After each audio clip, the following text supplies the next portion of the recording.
Polling day in America is bringing cues you don't normally see in the middle of a presidential term, and we're all trying to work out what it means.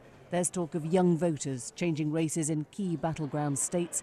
In Texas, early voters have already outnumbered all those who cast their ballot 4 years ago. And there's one group in particular who might change the outcome of what happens tonight. They just happen to be half the population. America's midterm elections were expected to be a relatively sedate affair, but it all got shaken up by one man. No, not him. Him. Trump's nominee for the Supreme Court, a position that's held here for life, Brett Kavanaugh.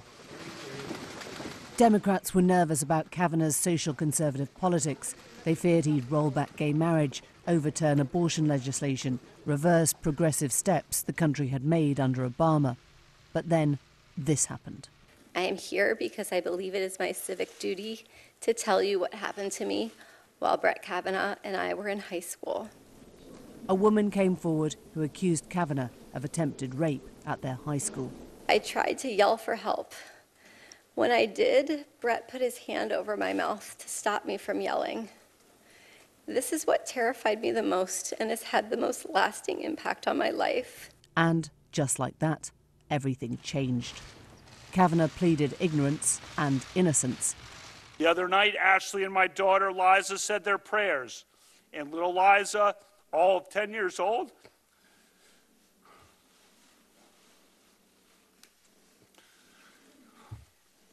said to Ashley, we should pray for the woman. It's a lot of wisdom from a 10-year-old. And America took sides. We will not back down. What started as a testimony quickly became political circus. What are you doing, sir? Do you think that Brett Kavanaugh is telling the truth? It was as hard for Democrats to imagine Blasey Ford wouldn't be believed as it was for Republicans to see their guy as guilty. If you have a son, wouldn't you be worried about what could come back and haunt him from what he allegedly did in high school and prevent him from getting a job 30 years down the road and he's automatically guilty? That scared a lot of people. I think that opened up a lot of eyes. What had been a fairly traditional campaign suddenly got fired up. How did you get home? I don't remember. How'd you get there? I don't remember. Where is the place? I don't remember. How many years ago was it? I don't know. I hope you know that there is a teacher running for Congress, ready to try to make things happen. Suddenly the base were back again, angry and energized. Hi, I'm Gina Ortiz-Jones. I'm running for Congress. Women candidates are a huge part of this election. Record numbers are standing in House and Senate races, 260 in total. And what about the voters of 2018? The story of Brett Kavanaugh will also be the story of Donald Trump, with women deciding how it ends. Well, we're joined now by Ana Maria Archila, who's an activist and the co-executive director of the Centre for Popular Democracy. You may also remember her as the woman who confronted Senator Jeff Flake in the lift during the Kavanaugh hearings. And Scottie Nell Hughes, who's a Conservative commentator and presenter just now of RT America. It's very nice to have you both in. Ana Maria, if I start with you, women didn't have a problem with Donald Trump in 2016. Has anything actually changed? I would not say that women didn't have a problem. A lot of white women voted for Donald Trump. He used rhetoric during his campaign that really evokes this idea that white women need to be protected from people of color.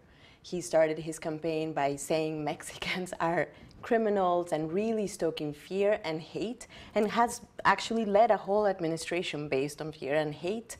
And I think that kind of rhetoric has worked in the past to mobilize white voters. I think that at the same time, though, we saw the day after his inauguration, 5 million people go out to march, led by women. The Women's March brought out millions and millions of people, and women have also been very much at the forefront of the resistance against Trump's hateful policies from day one. So, Anna, just briefly then, do you think something has actually changed, or will those white women who voted for Trump vote for him again? What I have seen, I'm not a political pundit. What I can tell you is that every day under the Trump administration, white women alongside women of color have led most of the efforts to push back against his anti-immigrant policies, to push back against his efforts to end healthcare, to push back against the tax bill, to protect immigrant families at the border, and in particular, to lead the fight against the nomination of Brett Kavanaugh, who was accused of sexually assaulting Dr. Blasey Ford. Scottie Nell Hughes. I think what has changed is that you're now seeing women become active. You're now seeing women become engaged, become informed. And that's where I think we're all winning in the conversation going forward, where we were in 2016. But I think what we have to start talking about, though, is the separating out from Donald Trump, the man, and Donald Trump, the president of the United States.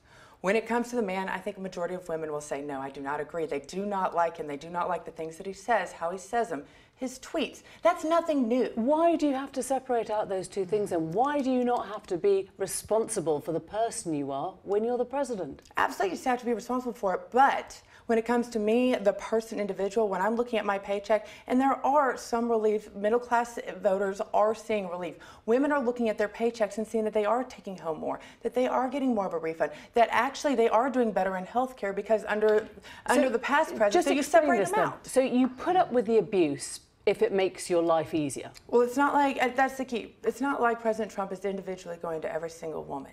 What a woman says, you know what, hate exists in this world. It's a horrible thing. But you know what, I have to take care of my family first. My family priority is, and if my family is doing better right now, the women that have stuck by Donald Trump is because they're seeing it actually doing better underneath Trump. They might not agree with what he says. In fact, it's hard to find somebody that does. And do you accept that, as we found, certainly in the suburban parts of Virginia and all the rest of it, educated women who are quite affluent, who might be voting Trump, but they don't want to say it out loud?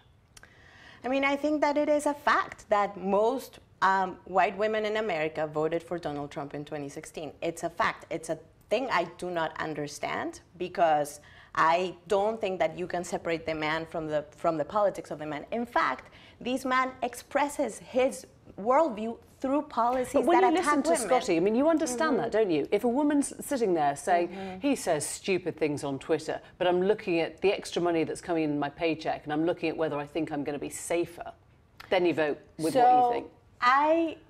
So I think that Donald Trump is a master of distraction.